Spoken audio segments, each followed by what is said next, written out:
네, 오늘 사무엘하 15장의 말씀을 통하여 우리 모두에게 부어주시는 은혜 말씀이 경험되어지길 원합니다. 압살롬이 예루살렘으로 돌아왔는데요. 2년 동안 다윗을 볼 수가 없었습니다. 그래서 압살롬은 이제 요압의 밭에 불을 지르면서 요압이 자신을 만나주기를 바랬죠. 요압은 자신의 밭이 불타는 것을 보고 압살롬을 만납니다. 분명한 것은 요압이 압살롬을 예루살렘으로 돌아올 수 있도록 도왔고 그 일을 만들었던 사람인데요. 다윗이 이제 2년 동안 압살롬을 만나지 않는 것을 보고 어찌 보면 요압도 압살롬과 거리를 두었던 것 같습니다. 인간의 욕망으로 계획하고 인간의 욕망으로 이루어지고 있었던 그 모든 일들 가운데에 자신의 생각대로 이루어지지 않을 때에 요압이 피하고 있는 모습을 우리가 확인할 수 있죠. 압살롬은 분노하여서 불을 지르고 또한 요압을 만나게 되었고 결국 다윗 왕을 만날 수 있는 시간을 가졌습니다. 어찌 보면 이것이요, 그 모든 것이 압살롬의 생각대로 이루어지는 것 같지만 또한 요압이 그가 생각했던 방식과 잘못된 방식인 것을 깨달았지만 자신들이 생각하고 있는 그 모든 일들 가운데에 책임을 지르지 않는 모습들을 우리가 확인할 수 있죠.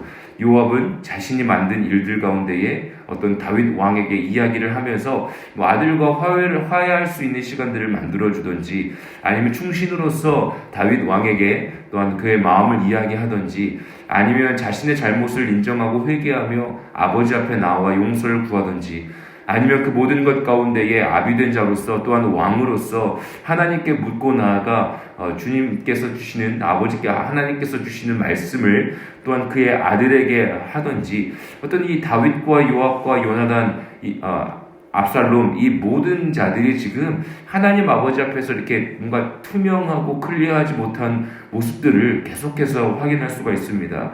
그의 결과로 15장에 보면 압살롬이 반역을 하기 시작합니다. 참 안타까운 모습이죠. 압살롬이 자기를 위하여 1절에 보면 병거와 말들을 준비하고 호위병 50명을 그 앞에 세웠다라고 기록이 되어 있습니다. 지금 압살롬은요, 자신의 권력을 점점점 세워 나아가는 모습을, 준비해 나아가는 모습을 할 수가 있습니다. 그리고 이제 계속 기록되어지는 것을 보면 성문길 곁에 서서 어떤 사람이든지 이제 문제가 있어서 왕에게 재판을 받으러 올 때에 다윗 왕의 그 문제들을 해결해주고 재판해 주어야 하는데 그 일을 압살롬 스스로가 지금 하고 있습니다. 이제 사람들이 와서 하면 이제 이야기하면 압살롬이 판단하고 결과를 내주는 거예요. 너희들의 이야기를 들어줄 왕이 없다라고 이야기합니다. 3절에 보면 이렇습니다. 압살롬이 그에게 이르기를 보라, 내일이 옳고 바르다마는 내 송사를 들을 사람을 왕께서 세우지 아니하셨다 하고, 그러니까 왕에 대한 어떤 이야기들을, 잘못된 이야기들을, 정보를 흘리고 있는 것이죠.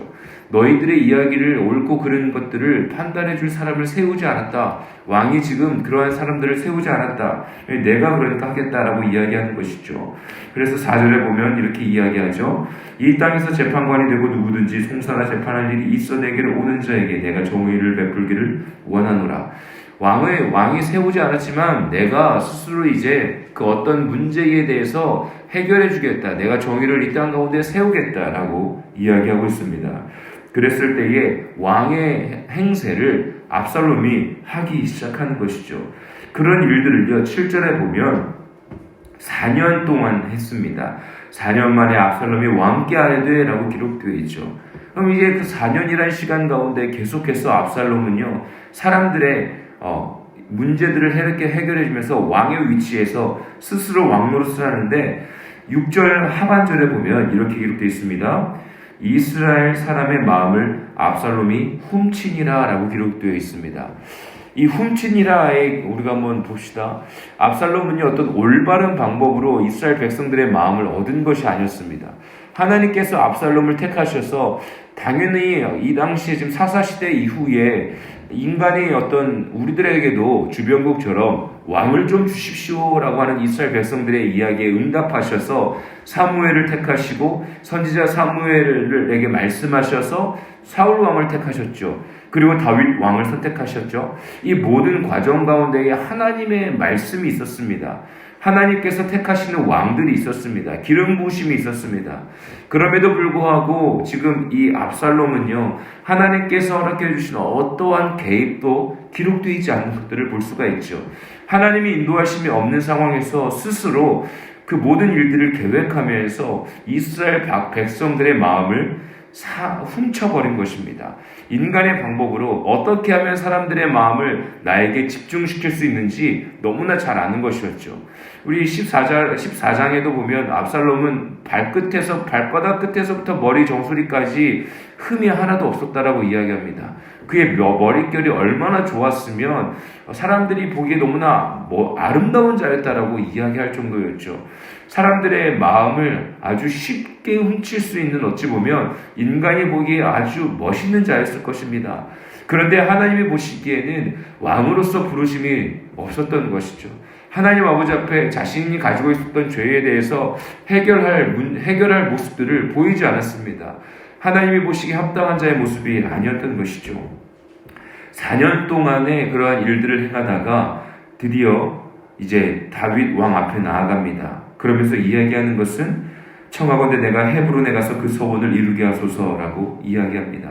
즉 이제 자기가 구슬 땅에 있었을 때의 서원하기를 8절인데요. 내가 여호와께서 반드시 내가 예루살렘으로 돌아가게 하시면 여호와 하나님을 섬기겠다라고 이야기했답니다. 서원했답니다.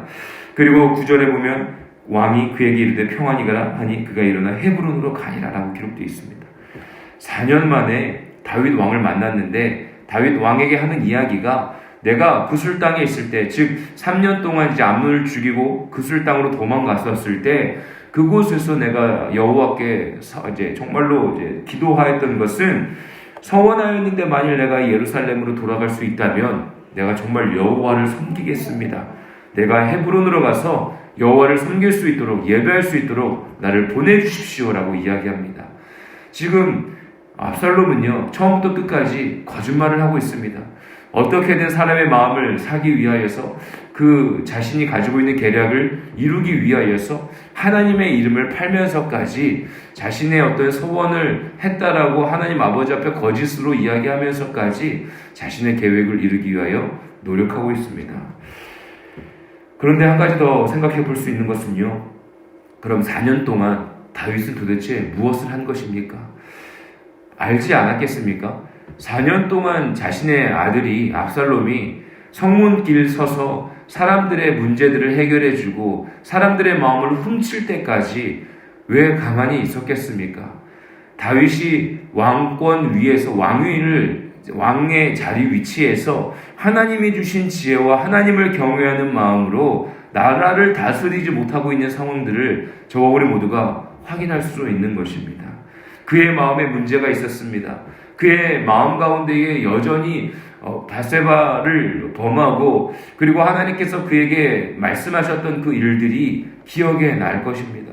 분명한 것은 하나님 아버지 앞에 늘 회개하는 자였고 하나님의 은혜를 경험한 자였고 하나님께서 베풀어 주신 은혜 가운데에 늘 순종하며 나아갔던 다윗이요, 4년이라는 시간 가운데에 지금 압살롬이 이루었던 일들을 알면서도 그냥 지나쳤던 것, 저와 우리 모두가 오늘의 말씀을 통해서 확인할 수 있습니다. 4년 만에 찾아왔을 때 헤브론으로 간다고 이야기했을 때 어찌 보면 하나님이 주신 기회일지도 모릅니다. 그에게 문제들을 이야기하고 회개할 수 있는 기회였을지도 모릅니다. 하지만 다윗은 그러한 일들을 행하지 않습니다. 사랑하는 저와 우리 모든 성도님들의 삶 속에 우리가 한번 주님 아버지 앞에 우리의 삶을 돌아볼 필요가 있습니다. 내가 계획하고 있는 일들, 내가 주님 아버지 앞에 묻고 나아가지 아니하고 나의 생각대로 살아가고는 있지 않나. 정말로 나의 인생길 가운데에 나의 욕망을 이루기 위하여 기도하는 것 같지만 정말로 나의 욕망을 이야기하며 하나님께서 나의 이야기들을 들어주시고 인도해 주시기를 원하고 있지 않나. 저와 우리 모두가 이 시간 가운데에 주님께 기도하고 주님의 말씀 가운데 우리의 마음을 조명하는 시간 되길 예수님의 이름으로 축복합니다. 분명한 것은요, 피하고 싶은 시간들이 있을 수 있습니다. 도망가고 싶은 시간이 있을 수 있습니다. 그럴 때마다 저와 우리 모두가 강하고 담대한 믿음을 가지고 과거 가운데에 다윗에게 베풀어 주셨던 하나님의 은혜를 기억하고 다윗이 그 문제들을 해결해 나아갔어야 되는데 그러하지 아니했던 것, 저와 우리 모두의 삶 가운데 오늘의 말씀에 비추어 보아서 도망가는 삶이 아니라 하나님 아버지 앞에 나아가는 삶, 더욱더 가까이 나아가는 삶, 나의 연약함과 죄성에 있는 모든 것들을 주님 아버지 앞에 내려놓고 기도하며 나아갈 수 있는 저와 우리 모두가 되시기를 예수님의 이름으로 축복합니다. 그랬을 때요, 이제 압살롬이 사람들에게 이야기합니다. 이제 어떻게 이야기하냐면, 내가 헤브론으로 가게 되면 사람들에게 이렇게 이야기하는 거예요. 압살롬이 이스라엘의 왕이 되었다라고 외치라고 합니다. 사람들에게 소문을 내라고 합니다. 그랬을 때에 사람들이 반응하기 시작하죠. 사람들의 마음을 샀기 때문에, 사람들의 마음을 훔쳤기 때문에 이제 사람들은 그 일을 듣기 시작합니다. 이제 13절 보면 이렇게 기록되어 있습니다. 전령이 다윗에게 와서 말하되 이스라엘 인심이 다 압살롬에게로 돌아갔나이다 한지라. 다윗이 예루살렘에 함께 있는 그의 모든 신하들에게 이르되 일어나 도망하자. 그렇지 아니하면 우리 중 한 사람이라도 압살롬에게서 피하지 못하리라. 빨리 가자. 두렵건대 그가 우리를 급히 따라와 우리를 해하고 칼날로 성읍을 칠까 하노라. 다윗은요, 도망가기 시작합니다. 어찌 보면 골리앗을 무찔렀던 왕입니다. 다윗입니다. 그 모든 전쟁터 가운데서 늘 승리했던 다윗입니다. 그런데 아들 앞에서 그는 그의 칼을 뽑지 않습니다. 그냥 도망가고 왕위를 내어주고 있습니다.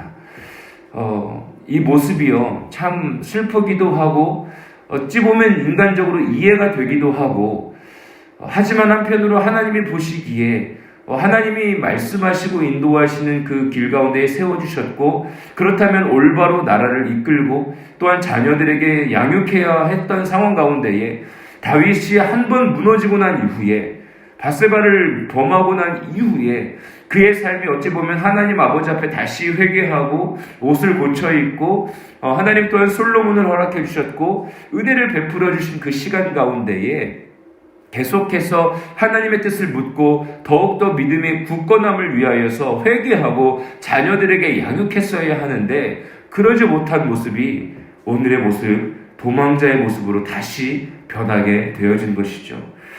우리 사무엘하 12장 한번 보시겠습니까? 12장 10절입니다. 12장 10절인데요. 제가 읽겠습니다. 이제 내가 나를 업신여기고 햇사람 우리아의 아내를 빼앗아 내 아내로 삼았은즉 칼이 내 집에서 영원토록 떠나지 아니하리라 하셨고, 여호와께서 또 이와 같이 이르시기를 보라, 내가 너와 내 집에서 재앙을 일으키고 내가 내 눈앞에서 내 아내를 빼앗아 내 이웃들에게 주리니 그 사람들이 내 아내들과 더불어 백주에 분침하리라. 어찌 보면요, 이 하나님의 말씀하신 것이요 지금 다윗의 가정 가운데에 이루어지고 있습니다. 참 안타까운 사실인 것이죠.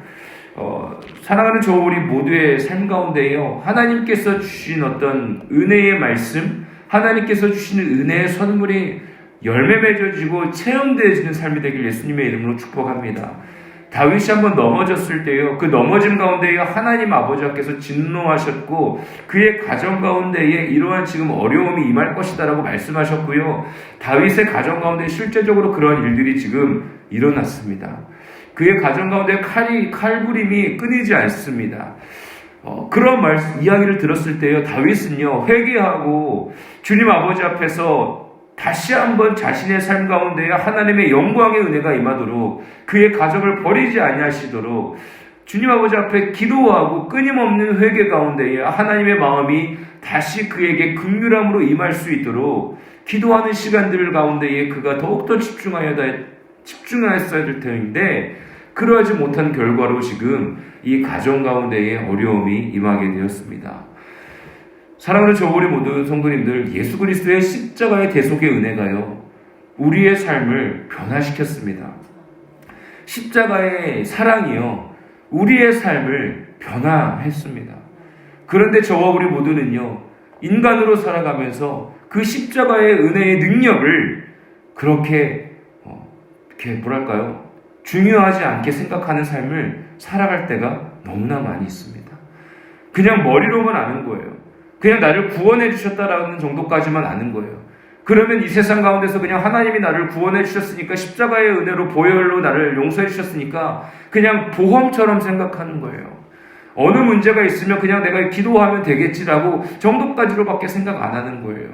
정말로 내 삶 가운데 있는 문제와 근본에 있는 내 죄성에 있는 뿌리들을 뿌리 뽑아내서 우리의 삶 가운데, 우리의 가정 가운데 열매 맺어지지 아니하도록 몸부림치며 내가 십자가로 나아가지 않는 겁니다. 내가 십자가에 못 박히지 않는 거예요.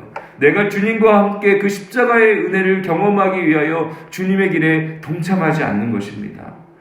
오늘 다윗의 모습을 통하여서 저 우리 모두의 모습을 돌아보길 원합니다. 도망가지 않길 원합니다. 주님 아버지 앞에 강하고 담대함으로 나아가길 원합니다. 십자가 앞에 나아가는 것을 두려워하지 않길 원합니다. 예수 그리스도의 십자가의 고난을 두려워하지 않길 원합니다.